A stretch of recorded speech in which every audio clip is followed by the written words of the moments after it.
हमारे समाज में कई जातियां पाई जाती हैं, जिसमें से कुछ जातियां ऊंची तो कुछ जातियां नीची कहलाई जाती हैं। सभी जातियों में चमार जाति का नाम सबसे ज्यादा सुनने में आता है, परंतु क्यों कुछ जातियां ऊंची और नीची क्यों कहलाई जाती हैं? दोस्तों, आज की इस वीडियो में मैं बात करने वाला हूँ चमार जाति की। जय भीम, नमो बुद्धाय साथियों।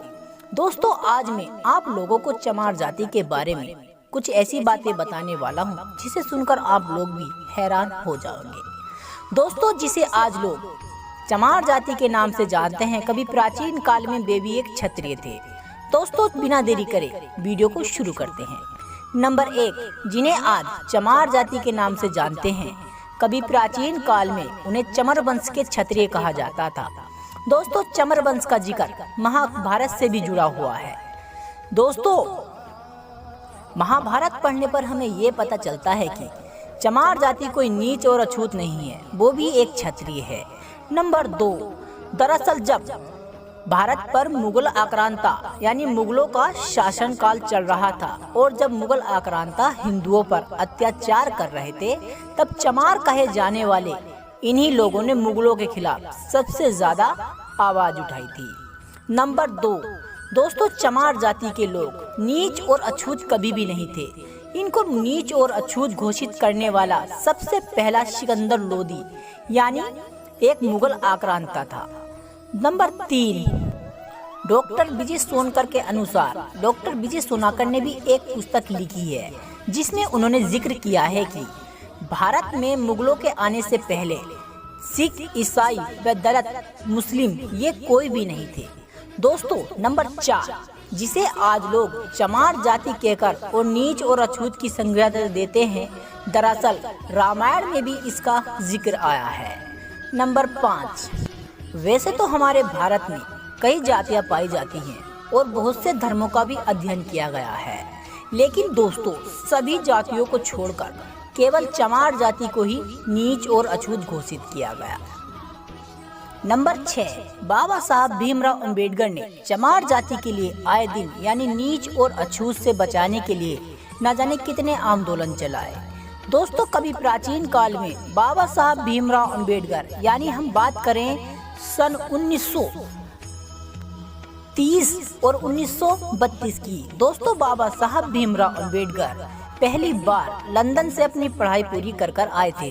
तभी से उन्हें ये सोच लिया था कि मैं कुछ भी करूं, लेकिन जो जातियों में भेदभाव और छुआछूत जैसी प्रथा चलती हैं, मैं उनको मिटाकर छोड़ूंगा।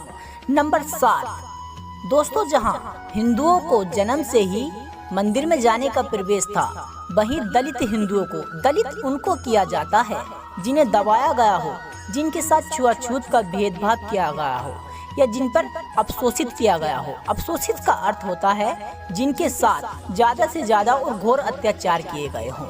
दोस्तों, इन लोगों को कभी भी मंदिर में जाने की अनुमति नहीं मिली। नंबर 8, दोस्तों, इन्हें चमार नाम इसलिए दिया गया क्योंकि ये चमड़े का काम करते थे, और नीच और अछूत इसलिए बनाया गया क्योंकि दोस्तों, आप लोग सभी जानते होंगे कि प्राचीन काल में हिंदू धर्म इतना पवित्र था कि उसमें केवल ब्राह्मण का पाखंडवाद था।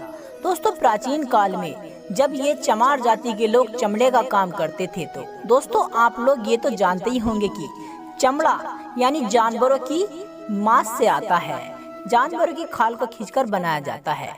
इसी कारण इन लोगों को नीच और अछूत की संगति मिली।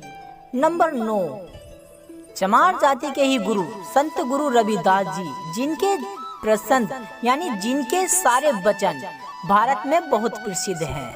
दोस्तों, इसी जाति के चमार जाति के संत गुरु रविदास जी ने भी चमड़े का काम किया। दोस्तों, आपने तो बाबा साहब भीमराव अंबेडकर की कई सारी तस्वीरें देखी होंगी, जिसमें केवल उनको इसीलिए याद किया जाता है कि उन्होंने जातियों में भेदभाव को खत्म किया और भारत का संविधान लिखा। लेकिन दोस्तों, बाबा साहब भीमराव अंबेडकर वो इंसान थे जिन्हें आज पूरा विश्व याद करता है। उन्होंने ऐसे काम किए जो आज के समय का मनुष्य बिल्कुल भी नहीं कर सकता। नंबर 10, दोस्तों, सभी जातियों में केवल चमार जाति एक ऐसी है जिसके कई सारे नाम बदले गए। पहले इसे हरिजन नाम दिया गया जो महात्मा गांधी ने दिया था, फिर इन्हें जाटक जाति में विभाजित किया गया। फिर इन्हें अनुसूचित जाति में डाल दिया गया। दोस्तों ये केवल इनको अनुसूचित जाति के लोगों को यानी जिन्हें दलित के नाम से भी जानते हैं, ये केवल इनके ऊपर जो हो रहे अत्याचार और जात पात जैसी प्रथा और छुआछूत जैसी प्रथाओं पर रोक लगाने के लिए बाबा साहब भीमराव अंबेडकर ने इन्हें कई नाम दिए। तो दोस्तों आप लोगों को ये जानकारी कैसी लगी मुझे कमेंट कर जरूर बताएं। जय भीम।